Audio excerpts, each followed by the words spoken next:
दोस्तों, आज की कहानी उस समय की है जब पृथ्वी महामारी, जंग और क्लाइमेट चेंज के कारण रहने लायक नहीं थी। इसीलिए जो कुछ भी मनुष्य थे वो इसे छोड़कर कीपर नाम के ग्रह पर चले गए और जो नहीं जा पाए वो यहीं रह गए। अब वो जिंदा है या नहीं ये तो नहीं पता, लेकिन जो केपलर ग्रह पर गए उन्हें 100 साल हो गए वहां पर रहते हुए। लेकिन अब उन्हें एहसास हुआ है कि इस प्लैनेट पर कुछ ऐसी रेडिएशन है जो कि उन्हें अपनी पीढ़ी को बढ़ाने नहीं दे रही है, और अगर ऐसे ही चलता रहा तो सब कुछ एक दिन खत्म हो जाएगा। इसीलिए उन्होंने कुछ एस्ट्रोनॉट को वापस पृथ्वी पर जाने को कहा ताकि वो देख सकें क्या वो फिर से जीने लायक है या फिर नहीं। लेकिन इनका स्पेसशिप पृथ्वी पर जाते ही डिस्कनेक्ट हो जाता और फिर कभी कनेक्ट नहीं हो पाता। इसके कुछ सालों बाद इन्होंने 3 और एस्ट्रोनॉट को भेजा जिनका स्पेसशिप पानी में क्रैश लैंड किया, जिनमें से एक की तो वही मौत हो गई और 2 अभी भी जिंदा थे, जिसमें एक लड़की एलिस थी। लेकिन जो दूसरा शख्स था वो बुरी तरह घायल हो चुका है। इस दौरान एलिस अपने आसपास की चीज़ों को मॉनिटर करती है, तब उसे पता चलता है कि अभी के लिए उनके आसपास किसी भी तरह की कोई रेडिएशन नहीं है। इसीलिए वो टकर को वहीं रहने को कहकर खुद बाहर आ जाती है ताकि इस जगह को सही से देख सके। यहाँ हम पृथ्वी को पहली बार देखते हैं जो पूरी तरह से बदल चुकी है। चारों ओर अंधेरा है, बहुत ही कम नीचे तक पहुंच रही है। लेकिन एलिस नोटिस करती है कि अब यहाँ पर किसी भी प्रकार का कोई खतरनाक गैस या फिर रेडिएशन नाम की चीज नहीं है। तभी उसे कुछ कछुए दिखाई देते हैं जो रिप्रोडक्शन कर रहे थे। ये बात वो टकर को बताती है तो वो उसे कहता है तुम अपनी फर्टिलिटी टेस्ट करो, पर वो नेगेटिव आता है जो बात उन्हें समझ नहीं आती पर ऐसा क्यों हो रहा है। लेकिन तभी दोस्तों वहां पर चारों ओर कोहरा छाने लगता है जो देख टकर फौरन उसे वापस आने को कहता है। लेकिन एलिस को तो कुछ भी दिखाई नहीं दे रहा था, विजिबिलिटी कम होने लग गई है। इसीलिए वो उसे कहती है कि तुम फ्लेयर चलाओ। वो ऐसा ही करता है, पर दोस्तों उस फ्लेयर को देखकर वहां एलिस से पहले कोई और पहुंच गया, जिसके ऊपर टकर बंदूक तान देता है। पर जब तक वो कुछ कर सके वो लोग उसे अगवा करके ले गए। वहीं दूसरी ओर एलिस के साथ भी यही हुआ। दोनों की जब आंख खुली तो वो लोग एक बेसमेंट में बंद थे, और ये काम उन लोगों का था जो कि केपलर पर नहीं जा सके और सालों से यही रहते हुए आ रहे हैं। एलिस टकर को बताती है कि मैंने यहाँ पर बच्चों को देखा है, यानी कि यहाँ पर रिप्रोडक्शन हो रहा है, जो बात हमारे लिए बहुत अच्छी है। पर यहाँ अब टकर की हालत बहुत ही खराब हो चुकी है। उसे तुरंत ही इलाज की जरूरत है, जिसके लिए एलिस ने इन लोगों से मेडिकल किट मांगी। लेकिन वहाँ की लीडर, जिसे सिर्फ इंग्लिश आती है, वो एलिस से सौदा करती है कि पहले उसे उनके आदमी का इलाज करना होगा, तभी हम उसे किट देंगे, जिसके लिए एलिस मान गई। उस दौरान उसने वहाँ के लोगों को करीब से देखा, जिसमें से कुछ लोग बहुत ही अजीब बिहेव कर रहे थे, कुछ एकदम सही थे। खैर इलाज के बाद वो फौरन टकर के पास जाती है, लेकिन वो उसे अपना वक्त ज़ाया करने को मना करता है क्योंकि अब वो ठीक नहीं हो सकता। वो उसके सामने ही अपने लॉकेट से एक कैप्सूल निकाल कर खा लेता है, लेकिन मरने से पहले वो उसे ये ज़रूर कहता है कि अब हमारी जिम्मेदारी तुम्हारे कंधों पर, इसीलिए इस मिशन को पूरा ज़रूर करना। ये कहकर वो अपना दम तोड़ देता है, जो देख एलिस बहुत ही उदास हो जाती है क्योंकि इस मिशन पर इन लोगों ने अपने बहुत ही खास लोगों को खो दिया, जिसमें एलिस के पिता भी शामिल थे जो पहली बारी में यहाँ पर आए थे। लेकिन उतरने के बाद उनका कोई कनेक्शन उसे नहीं मिला। जब वो छोटी थी तब उसके पिता बहुत बार उसे पृथ्वी के बारे में बताते थे और हमेशा ये भी समझाते थे कि वहाँ के लोग बहुत अच्छे हैं, बस उनसे अच्छे से पेश आना चाहिए। लेकिन अब वो तो अकेली है, इसीलिए उसे खुद के सरवाइव के लिए जी जान लगानी होगी और किसी भी प्रकार से अपने लोगों से कनेक्ट करना होगा। अगर वो यहाँ आ गए तो सब कुछ पहले जैसा हो सकता है। लेकिन अभी के लिए यहाँ के बच्चे उसे तंग करने का हर कोई तरीका अपना रहे, उसे ऊपर पानी फेंक रहे हैं, उसे गालियां दे रहे हैं, थूक रहे हैं। उन्हें लग रहा है कि ये कोई आम इंसान नहीं बल्कि किसी प्रकार का कोई जीव है जिसने इंसान का रूप लिया है। लेकिन माइला नाम की एक लड़की थी जो उसे देखे जा रही है। तब एलिस उसे बात करने की कोशिश करती है, पर उसे तो इंग्लिश आती ही नहीं है। इसीलिए वो पेंटिंग बनाकर उसे समझाने की कोशिश करती है कि वो दूसरे ग्रह से आई है, लेकिन पहले वो लोग यहीं रहा करते थे। उसे उसका रेड बॉक्स चाहिए जो कि उन लोगों ने उसे छीन लिया। उसकी मदद से वो अपने लोगों से बात कर सकती है। इतने में दोस्तों वहां पर भगदड़ मच जाती है। नार्विक, जो कि इन लोगों की लीडर थी, वो कुछ बच्चों को उसी बेसमेंट में छुपा देते और खुद भी बाहर कहीं छुप जाते हैं। लेकिन जो लोग नहीं छुप पाते उन्हें कुछ जबरदस्ती पकड़ रहे थे। जो सब कुछ एलिस उस बेसमेंट से देख रही थी, उसे वहां माइला भी दिखती है जिसके हाथ में वो रेड बॉक्स था। लेकिन तभी वो लोग आकर उसे उठा लेते हैं और अपने साथ ले जाते हैं। इतने में ही उसके साथ का एक बच्चा रोना शुरू कर देता है, जिसे एलिस फौरन गोद में ले लेती है और उसे चुप कराने की कोशिश करती है। अब ये एहसास उसके लिए एकदम नया था क्योंकि उसके प्लैनेट पर किसी भी इंसान ने पिछले 55 सालों में पहली बार किसी बच्चे को गोद में लिया। एक माँ का एहसास एलिस को पहली बार था, तभी उनके ऊपर एक बंदूकधारी आदमी आकर खड़ा होकर चेक करने लगता है, लेकिन एलिस उन सभी को छुपा लेती है, जिससे वो लोग चले जाते। इसके बाद नार्विक बचे हुए लोगों को बाहर निकालती है और अपनी बेटी माइला को ढूंढने, पर उसे तो वो लोग लेकर चले गए, जो जानकर वो पागल सी हो गई और फौरन वहां एक फ्लेयर लेकर निकल गई अपनी बेटी को ढूंढने के लिए। उनके पास कोई हथियार थोड़ी था, पर एलिस भी उसके पीछे पीछे जाने लगी, जो बात नार्विक को पसंद नहीं आई, पर वो फिर भी चलती जा रही है। बीच में हमने देखा कि नार्विक एक पत्थर को काट कर खा रही है। दरअसल दोस्तों, जब पृथ्वी का नाश हुआ, यहाँ पर ना तो पेड़ था ना ही कोई जीव जंतु जिसका ये लोग शिकार कर सके। बस एक खास किस्म का पत्थर था जिसकी चौल को खाकर ये लोग अपना पेट भरते थे। वहीं एलिस भी खुद की प्यास बुझाती है। कुछ दूरी पर इन्हें वो लोग दिखते हैं जो सभी बेसहारा लोगों को जबरदस्ती एक बोट पर बैठा रहे थे, जिसमें माइला भी होती है, जो देख नार्विक उन पर फ्लेयर से शूट करती है, लेकिन एलिस उसे ऐसा करने से रोकती है क्योंकि इससे कुछ नहीं होगा, ये किसी की जान नहीं ले सकती। लेकिन नार्विक को लगता है कि ये भी एक बंदूक जैसी है, तो इसमें भी गोली निकलती होगी। पर तभी एलिस उसे एक पंच मारकर वहीं बेहोश कर देती है और फिर उस फ्लेयर को दूसरी दिशा में चलाकर उन लोगों को डिस्ट्रैक्ट करती है।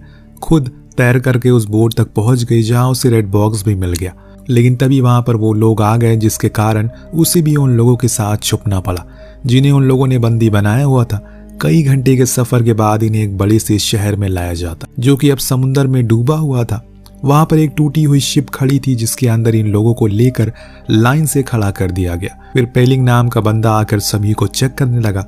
जो उसे ठीक लगता है उसे वो अंदर जाने को कहता है, लेकिन जब उसकी नजर एलिस पर पड़ी तो वहीं रुक गया। उसके लॉकेट को देख काफी हैरान हो जाता है, इसीलिए एलिस फौरन उसे अपने बॉस गैपलिंग के पास लेकर जाता है, जो एलिस को देखकर शॉक। गैपलिंग बताता है कि वो कैपलर का सबसे पहले स्पेसशिप से यहाँ पर आया था। तब वो बहुत ही ज्यादा छोटी थी, लेकिन आज उसे वो इतना बड़ा देखकर यहाँ पर वो काफी हैरान है। गैपलिंग ने एक नील नाम के बच्चे को अडॉप्ट किया है, जिसको इंग्लिश बोलने आती है। इस दौरान गैपलिंग उसे पूछता है कि उसके और साथी कहाँ गए, तो वो बताती है वो सब मारे गए, बस मैं ही जिंदा हूँ। अभी मुझे वो रेड बॉक्स भी मिल गया है जिसे हम कैपलर के लोगों से कनेक्ट कर सके, लेकिन सिर्फ रेड बॉक्स से ये नहीं हो सकता। इसके लिए लाइन 1 कनेक्शन की भी जरूरत होगी, जो सुन गैपलिंग कहता है कि वो तो पूरा नष्ट हो गया, अब उसमें कुछ नहीं बचा। उनकी बातें सुन एलिस ने बोला कि यहाँ पर इंसान बच्चे पैदा कर सकते हैं, जो कि अच्छी चीज है, क्योंकि कैपलर पर हम इस चीज को लेकर जूझ रहे हैं। पर मुझे फर्टिलिटी रेट मिला है जो मैं कैपलर भेजना चाहती हूँ। पर गैपलिंग का कहना था कि यही काम उसके पिता भी करना चाहते थे, जो उसके साथ यहाँ पर आए थे। वो यहाँ के लोगों को मिस्ट के नाम से बुलाते थे, जिनसे वो काफी जुड़े हुए थे। और एक दिन उन्होंने एक ऐसा डिवाइस बना लिया जिससे वो अपने लोगों से बात कर सके। लेकिन जब ये चीज मिस्ट के लोगों को पता लगी तो उन्हें लगा कि ये कोई गलत चीज यहाँ पर बुला रहे हैं, इसीलिए उन्होंने उनके सारे सामानों को तोड़ दिया, उन्हें कहीं दूर ले जाकर छोड़ दिया जहाँ वो सरवाइव नहीं कर सके। ये सब सुन एलिस को बहुत बुरा लगता है। तब गैपलिंग उसके पिता की बनाई हुई कुछ एडवांस मशीन दिखाता है, जो कभी पूरी नहीं हो सकी। इन्हीं में से एक चीज पर वो काम कर रहे थे, जिसकी मदद से वो एनर्जी को जनरेट कर सके। लेकिन ये इतना भी आसान नहीं था, क्योंकि जब एलिस बाहर का दृश्य देखती है तो वहां पर सब कुछ तबाह हो चुका है, कुछ नहीं बचा। अब इस पृथ्वी पर जो शायद हकीकत है आज से 100 साल बाद की, क्योंकि कुछ ऐसा होने वाला है जिस तरह से आज के समय में लोग नेचर से खिलवाड़ कर रहे हैं, जिससे लगातार क्लाइमेट चेंज हो रहा है, और ऐसा ही सब कुछ चलता रहा तो ये दिन दूर नहीं है। इसके बाद अब उसे एक केबिन दिया जाता है जहां पर वो फ्रेश होती है, पर उस दौरान उसे एहसास होता है कि उसके पीरियड्स आ गए, यानी कि यहाँ पर सच में रिप्रोडक्शन पॉसिबल है, जो चीज देख उसे काफी खुशी भी होती है। इसके बाद गैपलिंग उसे एक क्लास में लेकर जाता है जहां पर कुछ बच्चों की क्लासेस चल रही थी, जिन्हें गैपलिंग पढ़ाता है। जिन्हें वो पढ़ाता है वो सभी को एलिस से मिलवाता है। उसी दौरान उसे लीन नाम का वही बच्चा दिखता है जिसको गैपलिंग ने अडॉप्ट किया। वो एक छोटे से प्लांट के पास खड़ा था, जिसको उसने खुद सालों पानी देकर बड़ा किया। जो देख एलिस उससे कहती है कि ये तो तुमसे भी बड़ा लग रहा है। उस बच्चे ने कहा कि असल में ये ट्रीज इंसानों के खत्म होने से पहले खत्म हो गए। अगर हम इन्हें फिर से जिंदा कर दें तो हमारी पृथ्वी फिर से पहले जैसी हो जाएगी, क्योंकि इंसान को जिन चीजों की सबसे ज्यादा जरूरत है उनमें सबसे पहला पेड़ आते हैं। उनकी ये बात सुन एलिस एकदम से हैरान हो गई, क्योंकि ये चीज उसके पिता ने उसे भी कही थी। इसीलिए वो नील से पूछता है कि उसे किसने कहा, तो उसने बताया कि इंजन रूम के पास वेंटिलेशन पाइप से वो एक इंसान से बात करता है, उसने ही उसे ये सारी बातें बताई है। अब यहाँ एलिस को गैपलिंग और उसके लोगों पर शक होता है, कहीं उन्होंने उसके पिता के साथ कुछ गलत तो नहीं किया, और इसीलिए वो खुद इस बात का पता लगाने के लिए उसे इंजन रूम में जाती है, जहाँ एक गेट पर लगे कांच से उसे अंदर बैठा हुआ एक शख्स दिखता है। वो गेट को खोलने की कोशिश में लग जाती है, लेकिन तभी वहां पर गैपलिंग आता है, जिसको देख एलिस ने कहा कि आपने मुझसे झूठ क्यों कहा। तो उसका जवाब आता है कि असल में अभी जो कुछ भी हो रहा है उसके जिम्मेदार उसके पिता ही है, क्योंकि जब वो यहाँ पर आए तो वापस भी आसानी से जा सकते थे, लेकिन उन्होंने जानबूझकर सभी मशीन को तोड़ दिया क्योंकि वो नहीं चाहते थे कि फिर से धरती पर केपलर के लोग आएं, क्योंकि उन्होंने इस जगह की ऐसी तैसी कर दी। एलिस को उसकी अब किसी भी बात पर भरोसा नहीं रहा और इसीलिए उसने जबरदस्ती उस गेट को खोला और अंदर जाकर अपने पिता के गले लग गई। बाप बेटी का ये इमोशनल पल होता है। यहाँ एलिस अपने पिता से पूछती है कि आखिर उन्होंने ऐसा क्यों किया, क्यों वो अपनी छोटी सी बेटी को केपलर ग्रह पर अकेले छोड़कर यहाँ आ गए। उनका कहना था कि अपने पास देखो, ये जगह मिस्ट के लोगों की है, पर केपलर के लोग फिर से इस धरती को पहले जैसा बनाना चाहते, प्रदूषित करना चाहते हैं, पूरी तरह से तबाह करना चाहते हैं और वही इसे दोबारा बना रहे हैं। और वो किसी भी तरह से इस धरती को डिजर्व नहीं करते, वो लायक ही नहीं यहाँ रहने के। ये जगह सिर्फ मिस्ट के लोगों की है, इसीलिए मैंने सारी मशीनों को तोड़ दिया ताकि कोई भी यहाँ से वापस ना जा सके। उसकी ये बात एलिस को बहुत बुरी लगती है, इसीलिए वो वहां से चली गई। कुछ देर बाद गैपलिंग उसके पास आकर बताते हैं कि इसमें उसके पिता की कोई गलती नहीं। हर कोई चाहता है कि धरती पहली जैसी हो जाए, पर धरती का हाल जो कुछ भी हुआ है उसके जिम्मेदार भी तो हम ही हैं। खैर, मैं यहाँ पर एक वेदर स्टेशन को जानता हूँ, वहां से हम शायद कनेक्शन कर सकते हैं। अब सभी लोग डिनर पर बैठे होते हैं, लेकिन तभी लाइट चली जाती है। तब गैपलिंग को पता चलता है कि मिस्ट के लोगों ने जानबूझकर जनरेटर को बंद कर दिया, इसीलिए वो सभी से कहता है कि तुम लोगों को सेफ रूम में जाना होगा। पर एलिस उसकी बात नहीं मानती और वहां से बाहर आ जाती है। तभी वहां पर नार्विक उस पर हमला कर देती है, जो कि अपनी बेटी को ढूंढते हुए यहाँ तक आ गई थी। वो एलिस को लेकर उस रूम तक जाती है जहां पर मिस्ट की सारी बच्चियों को कैद किया गया, जो देख एलिस भी पूरी तरह से हैरान थी कि आखिर इन्हें यहाँ पर क्यों बंदी बनाया गया। तभी वहां पर गैपलिंग के लोग आकर नार्विक को ले जाते, पर अब एलिस गैपलिंग से पूछती है कि आखिर उसने इन बच्चियों को क्यों कैद किया। वो बताता है केपलर पर जो औरतें हैं वो 35 साल से ऊपर की हैं। केपलर से यहाँ आने में 10 साल लगते हैं। जब तक वो यहाँ पहुंचेंगी तब तक वो माँ बनने की क्षमता खो चुकी होंगी। इसीलिए मैंने इन बच्चियों को कैद किया है ताकि जब केपलर से कोई भी लोग यहाँ पर आए तो अपनी जनरेशन को आगे बढ़ा सके। उसकी इस बेहूदी बात को सुनकर एलिस को समझ आता है कि उसके पिता सही थे, उसने ही उन्हें समझने में गलती कर दी। पर यहाँ गैपलिंग उसे बताता है उसने बायोमेट्रिक मशीन को बना लिया है, अब वो जल्दी ही केपलर से कनेक्ट होगा।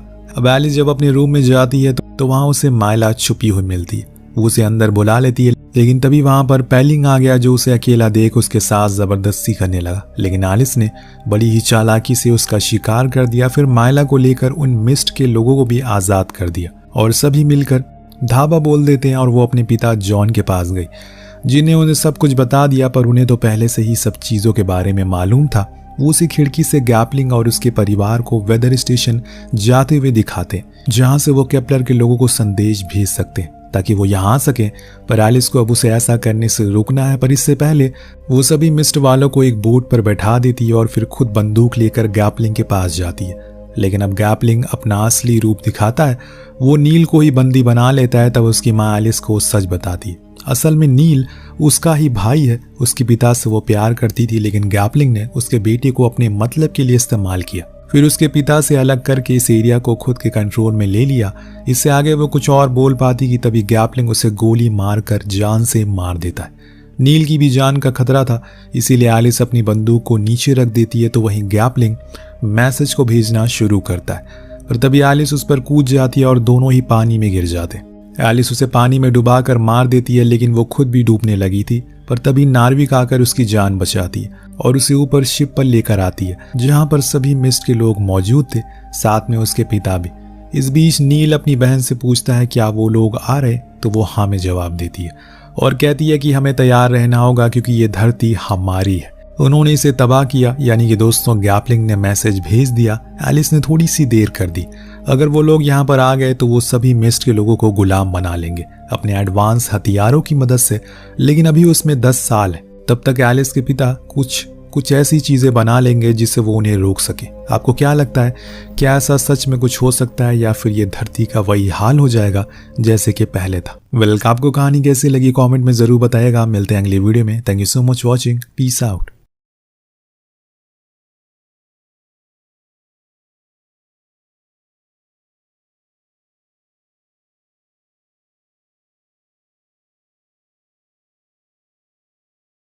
इस साइंस फिक्शन कहानी की शुरुआत होती है एलेक्स नाम की एक लड़की को दिखाते हुए, जो कि सिटी के अंदर अपने भाई और अपनी मदर के साथ रहा करता था। एलेक्स को तो वीडियो गेम्स खेलना बहुत पसंद होता है और सिटी के अंदर तो एक बहुत बड़ा गेमिंग पार्लर भी था। एलेक्स अपने दोस्तों के साथ जब भी टाइम मिलता वहाँ पर वीडियो गेम्स खेलने चला जाता। लेकिन इस समय एलेक्स बहुत ही उदास है क्योंकि जिस यूनिवर्सिटी में उसने अप्लाई किया था उन्होंने उसका एप्लीकेशन रिजेक्ट कर दिया है। इस बात से एलेक्स का दिमाग बहुत ही ज्यादा खराब होने लगा क्योंकि उसकी फैमिली वालों की उससे बहुत ज्यादा एक्सपेक्टेशन थी। एलेक्स भी एक बड़ा आदमी बनकर अपने फैमिली वालों को फाइनेंशियली स्टेबल करना चाहता था, लेकिन शायद उसका सपना इतनी जल्दी पूरा नहीं होने वाला। एलेक्स बहुत ही ज्यादा फ्रस्ट्रेशन में सीधा उसी गेमिंग पार्लर में आता है और एक वीडियो गेम खेलने लगता है। ये तो एक स्पेसक्राफ्ट वाली वीडियो गेम होती है जिसमें कि उन्हें अपने दुश्मनों को मारते हुए एक पावर सोर्स की सुरक्षा करनी होगी। उस जगह पर तो थोड़ी देर में एलेक्स की गर्लफ्रेंड जिसका नाम स्टेसी होता है वो आ जाती है। स्टेसी एलेक्स से बहुत सारी बातें करना चाहती थी, लेकिन एलेक्स तो वीडियो गेम खेलने में ही बिजी रहता है। पर एलेक्स गेम खेलते खेलते इतनी हायर लेवल पर पहुंच जाता है कि वो उस गेम का सबसे हाईएस्ट रिकॉर्ड तोड़ने के एकदम क्लोज आ चुका था। उस गेमिंग पार्लर का ओनर सारे बच्चों को ये देखने के लिए बुला रहा होता है और वहाँ पर तो अब भीड़ लग गई थी। सभी ये देखना चाहते थे कि कैसे एलेक्स ने इतने हाई रिकॉर्ड को ब्रेक कर दिया, और ऐसा हो भी जाता है। एलेक्स ने बहुत इजी तरीके से वो रिकॉर्ड ब्रेक कर दिया होता है, जिससे कि वो उस वीडियो गेम का एक नया रिकॉर्ड होल्डर बन गया था। स्टेसी और सारे बच्चे एलेक्स के स्किल से बहुत ही ज्यादा इंप्रेस हो जाते हैं। सभी तो उस मोमेंट को एक जश्न की तरह एंजॉय कर रहे थे और पूरी तरीके से खुश रहते हैं। अब एलेक्स जब सभी को छोड़कर अपने घर की तरफ जा रहा था, तभी रास्ते में एक हाईटेक कार रुकती है। उस हाईटेक कार के अंदर कोई आदमी एलेक्स को बुलाकर पूछ रहा था कि उस वीडियो गेम का सबसे हाई रिकॉर्ड किसने ब्रेक किया। एलेक्स उन्हें हंसते हुए बताता है कि मैंने उस रिकॉर्ड को ब्रेक किया है। तब जाकर वो आदमी एलेक्स को समझाने लगा कि वही उस गेम का क्रिएटर है, यानी उस अनजान आदमी ने ही गेम का निर्माण किया था। अब वो आदमी एलेक्स से कहने लगा कि तुम एक हायर रिकॉर्ड ब्रेकर हो तो तुम्हें इस गेम का प्राइज मनी मिलेगा। इसीलिए अब वो आदमी एलेक्स को अपनी कार के अंदर बिठा लेता है। एलेक्स को बिल्कुल अंदाजा नहीं कि ये एक डिसीजन उसकी लाइफ चेंजिंग मोमेंट है। वो तो सीधा उस आदमी के साथ कार में बैठकर निकल गया। अब वो अनजान आदमी अपनी कार को लेकर एक टनल में आता है और अपनी कार की स्पीड बहुत ही ज्यादा कर लेता है। थोड़ी देर में पता चला कि वो कोई कार नहीं है बल्कि एक स्पेसशिप है जो जमीन में ना उड़ते हुए सीधा आसमान की तरफ निकल गई थी। एलेक्स तो अपनी सीट पर बैठा ही रह जाता है और वो समझ नहीं पाता कि कब वो अंतरिक्ष में पहुंच गया। चारों तरफ प्लैनेट और अपनी पृथ्वी को देखकर तो एलेक्स की आंखें खुली रह जाती हैं। एलेक्स बार बार उस अनजान आदमी से पूछ रहा था कि आखिर तुम कौन हो और मुझे यहाँ पर क्यों लाए हो, लेकिन अब यहाँ एलेक्स ने जो देखा वो चौंकाने वाला था। वो सामने जो आदमी मौजूद होता है जो गाड़ी चला रहा था, उसने अपनी आंखें निकालकर साफ करना स्टार्ट कर दिया। थोड़ी देर बाद जब एलेक्स उस आदमी को बुलाता है तो उस आदमी का असली चेहरा दिखाई देने लग जाता है, यानी कि वो कोई इंसान नहीं बल्कि एक एलियन है जो शायद किसी एडवांस सिविलाइजेशन से बिलोंग करता है। अब वो एलियन एलेक्स को सारी बातें बताते हुए अपने प्लैनेट की तरफ लेकर जाने लगा। एलियन एलेक्स को कहता है कि तुम जिस तरीके से वो वीडियो गेम पृथ्वी पर खेलते हो उसके अंदर मौजूद सारी चीजें हमारे प्लैनेट पर एकदम रियल हैं। हमें भी अपने पावर सोर्स की सुरक्षा करनी होती है दुश्मनों से, और एलेक्स ने तो उस वीडियो गेम में महारत हासिल कर ली है, तो वो चाहते हैं कि एलेक्स उनकी टीम में आकर मदद करे। वो अलग ही सिविलाइजेशन का एलियन एलेक्स को सीधा लेकर अपने प्लैनेट की तरफ आ जाता है। उस प्लैनेट पर तो अजीबो गरीब तरीके के क्रिएचर्स मौजूद थे। हर एक एलियंस को एक अच्छी टीम बनाने के लिए अलग अलग प्लैनेट से चुना गया होता है। वहाँ पर जाने पर एलेक्स की मुलाकात कुछ एलियन साथियों और उनके कमांडर से होती है। ये एलियन कमांडर तो उन सभी को एक प्लान के बारे में बता रहा था और उन्हें मोटिवेट कर रहा था। सारे एलियन मेंबर्स एकदम से खुश होकर चीयर करने लग जाते हैं जैसे कि वो सभी एक परफेक्ट टीम हो। एलेक्स के पास कोई भी ऑप्शन नहीं था कि वो वापस अपने पृथ्वी पर जा सके। उसे तो यहाँ पर मौजूद सारे एलियंस के साथ जंग में शामिल होना पड़ेगा और अपना कंट्रीब्यूशन देना पड़ेगा। वो इन्वेंटर एलेक्स को सारे रूल्स एंड रेगुलेशन समझाता है कि तुम सभी को क्या करना है। यानी कि एलेक्स को समझ गया था कि ये जितने भी एलियंस हैं वो अलग अलग पृथ्वी से वही गेम खेल कर आए हैं। इन्वेंटर ने जानबूझकर सेम टाइप की सिचुएशन को गेम के अंदर इंक्लूड किया था, और जो प्लेयर्स इस गेम को क्लियर करते हैं और काफी ज्यादा हाई स्कोर बनाते हैं तो इन्वेंटर उन सारे प्लेयर्स को स्टार फाइटर पर लेकर आ जाता था, क्योंकि इन सारे प्लेयर्स के अंदर कैपेबिलिटीज हैं इस वीडियो गेम की तरह रियल लाइफ में भी दुश्मनों को हराने के लिए। अब थोड़ी ही देर में उनके यहाँ पर जोर नाम के एक विलेन का होलोग्राम आता है। जोर इस पूरी टीम के कमांडर का ही बेटा हुआ करता था, लेकिन जोर ने अंतरिक्ष में मौजूद एक खतरनाक विलेन जिसका नाम आर्माडा होता है उसके साथ हाथ मिला लिया था। यानी कि जोर और आर्माडा एक हो गए थे और उनका मेन मिशन था स्टार फाइटर ऑर्गेनाइजेशन को पूरी तरीके से खत्म करना। जोर की बहुत बड़ी टीम स्टार फाइटर स्पेसशिप के काफी करीब पहुंच चुकी थी और वो उनके ऊपर हमला करने के लिए तैयार होते हैं। इस बात के बारे में कमांडर और किसी को भी ज्यादा जानकारी नहीं थी। वहीं हमें जोर की स्पेसक्राफ्ट में दिखाया गया जिसने अपने कई सारे सोल्जर्स को स्टार फाइटर स्पेसशिप पर हमला करने के लिए कहा। वो तुरंत ही अपने हाईटेक गैजेट्स के साथ स्टार फाइटर स्पेसशिप पर हमला कर देते हैं। थोड़े ही देर में स्टार फाइटर्स के पूरे सिस्टम्स खराब हो चुके थे। वहाँ बहुत ही बड़े धमाके होने लगे जिससे कई सोल्जर्स की जानें चली जाती हैं। लेकिन इन्वेंटर सही सलामत एलेक्स को लेकर वहाँ से निकल गया था। एलेक्स ने तो इन्वेंटर को साफ कह दिया कि वो इन चीजों के लिए तैयार है ही नहीं, इसीलिए सबसे अच्छा यही होगा कि वो उसे वापस पृथ्वी पर छोड़ दे। इन्वेंटर एलेक्स की बात समझ गया था, इसीलिए वो अपनी कार लेकर सीधा मुड़ जाता है पृथ्वी की तरफ। पृथ्वी पर आने के बाद एलेक्स उसे तुरंत ही छोड़कर जाने लगा, लेकिन इन्वेंटर जाते हुए एलेक्स को एक बटन देता है। इन्वेंटर का मानना था कि अगर एलेक्स को वापस आना हो हमारे पास तो इस बटन को दबा दे, इससे एलेक्स की लोकेशन का उसे पता चल जाएगा। एलेक्स ने सोच लिया था कि वो नॉर्मल लाइफ जिएगा और इस बटन को दबाएगा ही नहीं। एलेक्स सीधा चला जाता है अपने घर की तरफ जिससे कि वो अपने फैमिली वालों से मिल सके। पर अपने कमरे में इंटर करने के बाद एलेक्स चौंक गया था क्योंकि कमरे में एलेक्स का डुप्लीकेट मौजूद होता है और ये डुप्लीकेट्स एलेक्स की जगह पर उसकी लाइफ जी रहा था। बाद में पता चला कि ये एलेक्स का ही एक बहरूपिया है जो कि एक एंड्रॉइड रोबोट है और एलेक्स यहाँ से चला गया था तो इन्वेंटर ने उसकी जगह पर इस एंड्रॉइड रोबोट को रख दिया जिससे एलेक्स की एब्सेंस में कोई भी उसके लिए परेशान न हो। एलेक्स को ये बिल्कुल अच्छा नहीं लगता और वो सीधा उस बटन को जाकर दबाने लगता है क्योंकि वो चाहता था कि इन्वेंटर वापस आकर इस एंड्रॉइड रोबोट को लेकर जाए। एलेक्स को बिल्कुल अच्छा नहीं लग रहा था कि वो अपने फैमिली और बाकी लोगों को धोखा दे इस एंड्रॉइड रोबोट की मदद से। अब यहाँ बटन दबाने पर इन्वेंटर को उसकी लोकेशन का पता चल गया था और वो सीधा उसकी तरफ बढ़ रहा होता है, लेकिन अब इन्वेंटर से पहले वहाँ एक अजीब तरीके का एलियन आ जाता है। ये खतरनाक एलियन जुर्स के लिए ही काम करता था और अब जितने भी मेंबर्स बचे हुए हैं जो स्टार फाइटर ऑर्गेनाइजेशन के लिए काम करते थे, जोर के लोग उन्हें ढूंढ कर मार रहे होते हैं। उस एलियन ने तो एलेक्स को बहुत जोर से पकड़ लिया था और उसे मारने की कोशिश करता है। इवन एलेक्स का जो डुप्लीकेट था वो भी बाहर आकर सारी चीजें देखने लगा। उसके ऊपर भी एलियंस ने लेजर से फायरिंग करना स्टार्ट कर दिया। एलेक्स का एंड्रॉइड रोबोट तो डर कर पीछे हट जाता है, लेकिन उसी मोमेंट पर एंट्री हुई थी इन्वेंटर की। वो एलेक्स की मदद करना चाहता था, इसीलिए अपने पास मौजूद लेजर गन की मदद से वो लगातार फायर करने लगा। उस इन्वेंटर को भी नहीं कंफर्म था कि वो एलेक्स की जान बचा पाएगा भी कि नहीं, क्योंकि वो सारे एलियंस बहुत ही ज्यादा जानलेवा हो सकते हैं। लेकिन अब यहाँ इन्वेंटर के बहुत कोशिश करने के बाद उसने उस एलियन को घायल करके नीचे गिरा दिया था। इन्वेंटर अब सीधा एलेक्स के पास आकर उसे समझाता है कि तुम्हें मेरे साथ चलना होगा, क्योंकि जोर अपने आदमियों के साथ यहाँ पर आता रहेगा तुम्हें पकड़ने के लिए, और इन सारी चीजों से एलेक्स की फैमिली भी खतरे में पड़ सकती है। वहीं दूसरी तरफ वो एलियन अभी तक मरा नहीं होता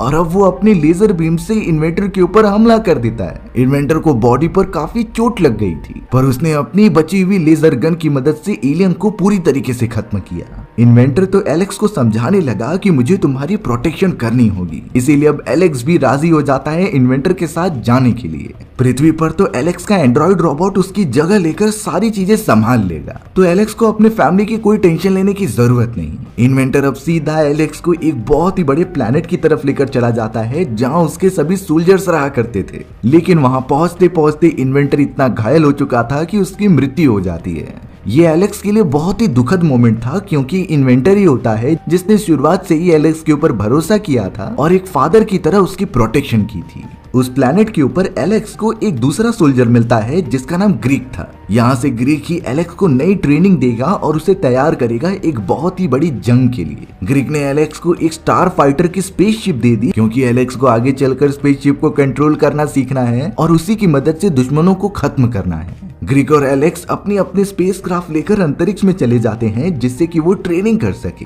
ग्रीक एलेक्स को सारी चीजें समझा रहा था स्पेसशिप के बारे में कि कैसे उसे फायर करना है और कैसे दुश्मनों के हमलों से बचना है। एलेक्स को शुरुआत में बहुत प्रॉब्लम हो रही होती है, क्योंकि उसने जो भी चीजें खेली थी वो एक वीडियो गेम था, लेकिन ये चीजें रियलिटी में है। जरा सी भी गलती उसकी या उसकी टीम मेंबर्स की जान ले सकती है। पर फिर भी एलेक्स उन सारे स्किल्स को धीरे धीरे एक्वायर करने लगा। ग्रीक ने तो एलेक्स को एक सच्चाई भी बता दी कि उस धमाके के अंदर हमारे मेन पायलट्स भी मारे जा चुके हैं। यानी एक तरीके से देखा जाए तो सिर्फ अब एलेक्स ही बचा हुआ है जो अपने दुश्मनों से फाइट करते हुए फ्रंटियर एनर्जी सोर्स की प्रोटेक्शन करेगा। अब यहाँ एक ही बार में एलेक्स के ऊपर इतनी सारी रिस्पॉन्सिबिलिटीज आने के कारण वो नर्वस हो रहा होता है। ग्रीक ने तो एलेक्स की एमिंग प्रैक्टिस कराना चालू किया जिससे कि वो अंतरिक्ष में कोई ऑब्जेक्ट के ऊपर निशाना लगाएगा।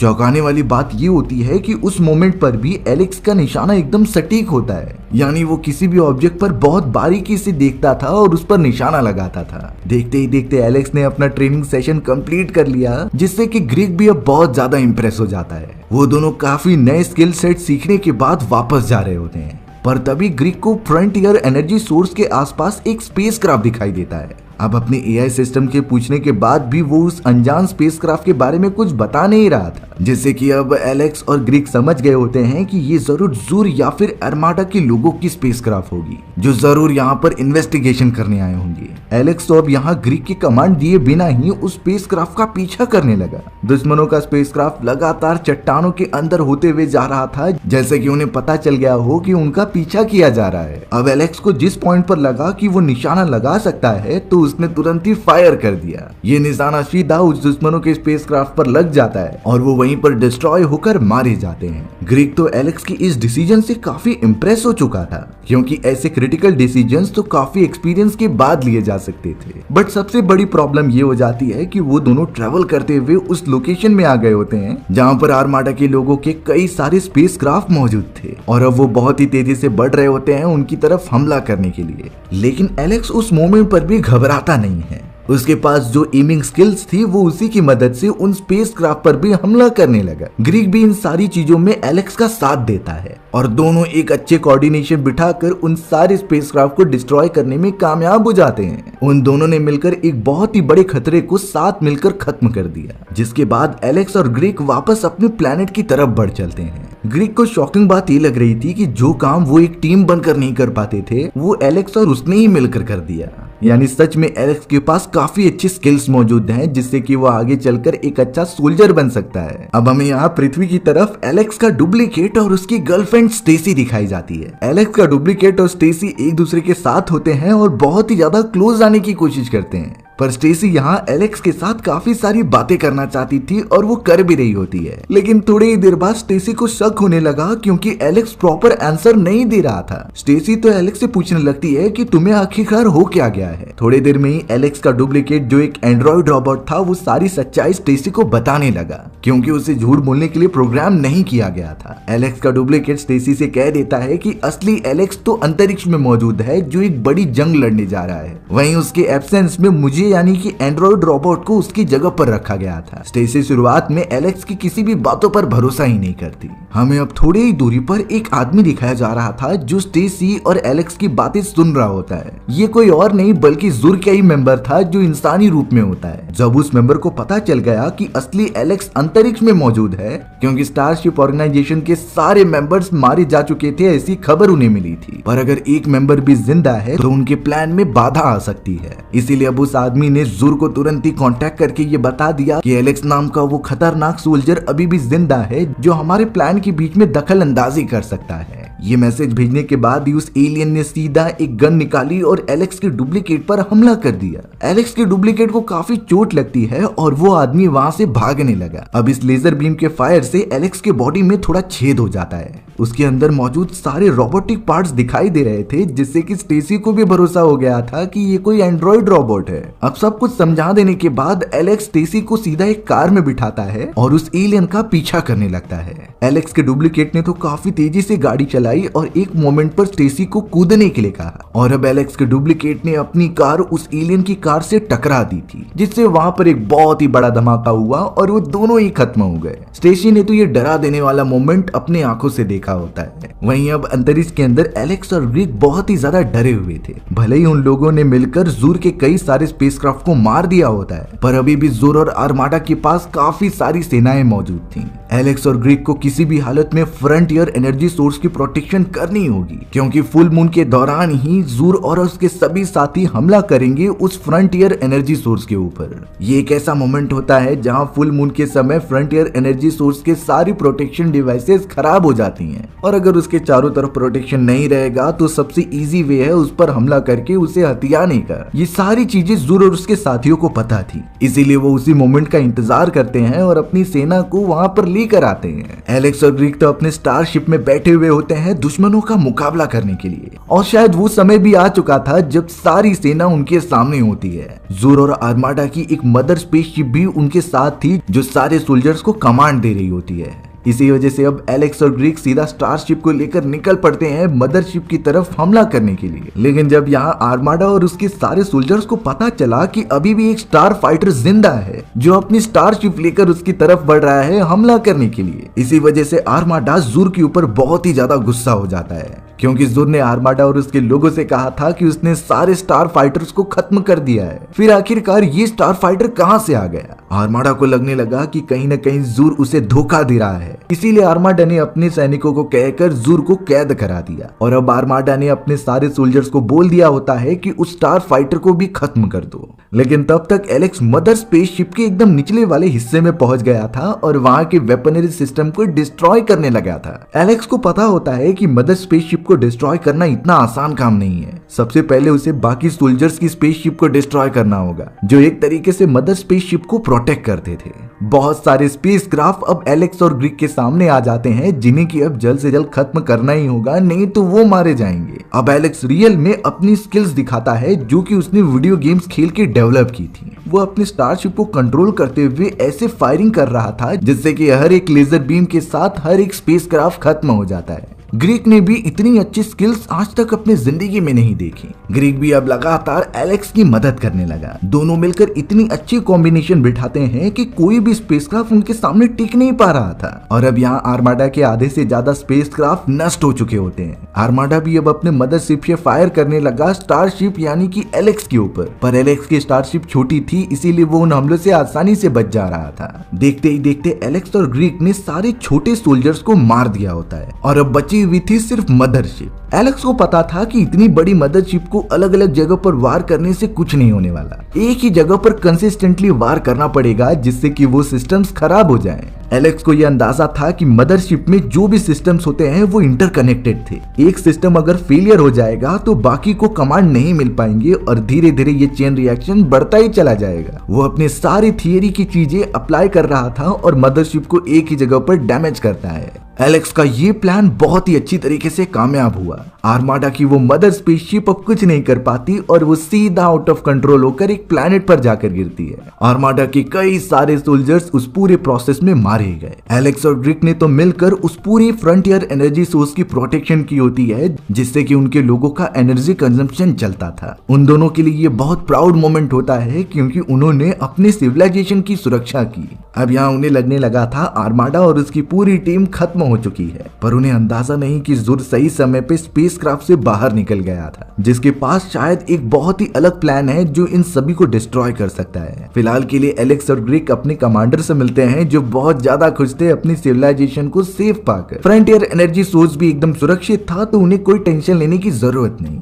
कमांडर तो स्पेशली एलेक्स को थैंक्स कह रहा था क्योंकि उसके इतने सारे अच्छे स्किल्स की वजह से ही वो ये जंग जीत पाए हैं। कमांडर बता रहे थे कि भले ही हमारे सारे स्टारशिप वॉरियर्स बहुत कम हो चुके हैं, लेकिन अगर एलेक्स आने वाली जनरेशन को अच्छी तरीके से ट्रेनिंग देगा तो हम अपनी आर्मी वापस से खड़ी कर सकते हैं। अब एलेक्स का मन कर रहा था कि वो अपनी फैमिली के पास वापस जाए और एक नॉर्मल जिंदगी गुजारे, लेकिन कमांडर उसे एक शॉकिंग न्यूज देता है कि ज़ुर अभी भी जिंदा है और यहाँ से भाग चुका है। हो न हो वो तुम्हारे पीछे जरूर आएगा और तुम्हारी फैमिली को भी चोट पहुंचाने की कोशिश करेगा। तब तक हमें स्टारशिप ऑर्गेनाइजेशन के साथ जुड़कर उसे ढूंढते रहना होगा। इसी वजह से कमांडर एलेक्स से रिक्वेस्ट करने लगे कि तुम यहीं पर रुककर हम सभी को गाइड करो। एलेक्स इस बारे में बहुत ज्यादा गहराई में सोचने लग जाता है कि वो इस सिचुएशन में क्या करे। तभी अचानक एलेक्स के सामने इन्वेंटर आ चुका था जो एकदम सही सलामत होता है। एलेक्स इन्वेंटर को देखकर बहुत ही ज्यादा खुश हो गया और उससे जाकर बात करने लगा। इन्वेंटर ने एलेक्स को बता दिया होता है कि किस तरीके से उसे बहुत ज्यादा चोट लगी थी, लेकिन स्टारशिप ऑर्गेनाइजेशन के अंदर ऐसी टेक्नोलॉजी मौजूद है जो मरे हुए को भी जिंदा कर सकती है और उसी टेक्नोलॉजी से हम बाकी वॉरियर्स को भी जिंदा कर देंगे। लेकिन अब चारों तरफ एलेक्स की इतनी बड़ी चर्चे होने लगे थे क्योंकि उसने अकेले ही ग्रीक के साथ मिलकर सारे दुश्मनों को हरा दिया था। आर्माडा अगर जिंदा रहता तो उनका पावर एनर्जी सोर्स खत्म हो जाता। सारे बचे हुए लोग एलेक्स के साथ मिलकर जश्न मनाने लगे होते हैं उस मोमेंट का। एलेक्स ने भी कमांडर और इन्वेंटर से ये प्रॉमिस कर लिया था कि वो यहीं पर रहेगा और आगे चलकर स्टारशिप ऑर्गेनाइजेशन को और स्ट्रॉन्ग बनाएगा। थोड़े समय के लिए एलेक्स अब ग्रीक के साथ चला जाता है पृथ्वी पर अपने फैमिली वालों से मिलने के लिए। एलेक्स का डुप्लीकेट तो मर चुका था, इसीलिए सभी बहुत परेशान हो रहे होते हैं। एलेक्स अब तुरंत ही स्पेसशिप से बाहर निकलता है और अपनी गर्लफ्रेंड स्टेसी के साथ साथ उसके सारे फैमिली मेंबर से मिलता है। पर इस तरीके से एलेक्स आसमान में से किसी स्पेसशिप में से उतर रहा है, इसकी एक्सपेक्टेशन उन्हें नहीं थी। एलेक्स यही कह रहा था कि मुझे एक एडवांस सिविलाइजेशन वालों ने चूज कर लिया है अपना लीडर बनने के लिए, पर उसके फैमिली मेंबर्स कोई भी बिलीव नहीं कर रहा था। थोड़ी देर में अब स्पेसशिप के अंदर से ग्रीक भी बाहर निकलता है जो एक एलियन था। अब उसे देखकर तो एलेक्स के सारे फैमिली मेंबर्स डरने लगे और सोचते हैं कि ये उनके ऊपर हमला करेगा, पर एलेक्स उन्हें सब कुछ अच्छे से समझाता है। अब एलेक्स टीसी से कहने लगा कि वो अब यहाँ नहीं रह सकता, उसकी असली जगह स्टारशिप ऑर्गेनाइजेशन में है जिससे वो सिविलाइजेशन की प्रोटेक्शन करेगा। इसीलिए अब यहाँ एलेक्स टीसी को भी कह रहा था कि वो उसके साथ चले और वहाँ पर उसके साथ जिंदगी गुजारे। बस टीसी इस तरीके से अपनी ग्रैंड मदर को छोड़कर नहीं जा सकती थी, उसकी सारी फैमिली यहाँ पर मौजूद है।